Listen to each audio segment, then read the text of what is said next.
পরিকল্পিত উপায়ে বাংলাদেশকে বিশ্বকাপ থেকে বাদ দিয়েছে বিসিসিআই। মুস্তাফিজের আইপিএল এ দল পাওয়াকে তারা এক প্রকার ট্রাম্প কার্ড হিসেবেই ব্যবহার করেছে, আর এটাকে পুঁজি করে লিটন, সাইফ, তামিমদের বঞ্চিত করা হয়েছে বিশ্বকাপ থেকে।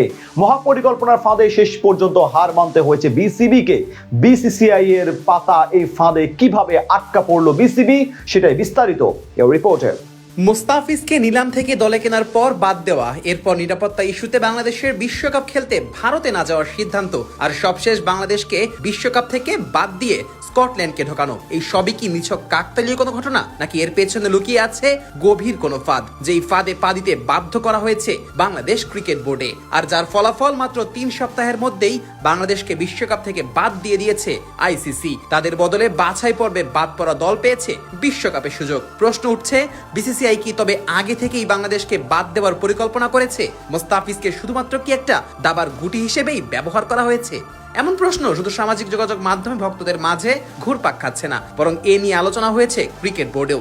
এমনকি বিসিবির সহসভাপতি ফারুক আহমেদ তো এক প্রকার স্বীকার করে নিয়েছেন, হয়তো বিসিসিআই এর পক্ষ থেকে এই ফাঁদে ফেলা হয়েছে বাংলাদেশকে। পুরো ঘটনার প্রবাহের দিকে যদি নজর দেওয়া হয়, তাহলে দেখা যাবে এর সূত্রপাতটা হয়েছে আইপিএল এর নিলাম থেকে, যেখানে প্রায় 9,20,00,000 রুপিতে মুস্তাফিজকে দলে ভেড়ায় শাহরুখ খানের মালিকানাধীন কলকাতা নাইট রাইডার্স। আর এরপর থেকেই উদ্দেশ্য প্রণোদিত ভাবে মুস্তাফিজকে কলকাতার জার্সিতে খেলতে না দেওয়ার দাবি তোলা হয়, যার জেরে শেষ পর্যন্ত বিসিসিআই এর পক্ষ থেকে মুস্তাফিজকে বাদ দেওয়ার নির্দেশনা দেওয়া হয়। যদিও এখানে ঘটেছে অদ্ভুত এক ঘটনা, কেননা মুস্তাফিজকে বাদ দেওয়া নিয়ে বিসিসিআই এর এই নির্দেশনার কথা জানতেন না খোদ বোর্ডের শীর্ষ অনেক কর্মকর্তাই, এমনকি গণমাধ্যমে এসে সেটা প্রকাশ্যেও জানিয়েছেন অনেকে।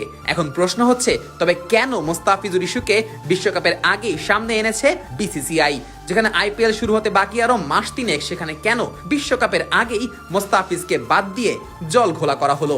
তাছাড়া আইসিসি থেকে পাঠানো নিরাপত্তা কমিটির মেইলেও ভাষাগত দ্বিচারিতা প্রকাশ পেয়েছে, যেখানে বিসিবিকে জানানো হয় বাংলাদেশ ভারতে খেলতে গেলে মাঝারি আকারের ঝুঁকি থাকতে পারে, সেখানেই আবার বিসিবিকে ভারতে দল পাঠাতে উদ্বুদ্ধ করে আইসিসি। ব্যাপারটা যেন ধরি মাছ না ছুঁই পানি। আইসিসি একদিক দিয়ে বলছে বাংলাদেশের কিছুটা ঝুঁকি থাকতে পারে, আবার তারা নিজেরাই বাংলাদেশকে খেলতে যাওয়ার জন্য বারবার চাপ সৃষ্টি করছে।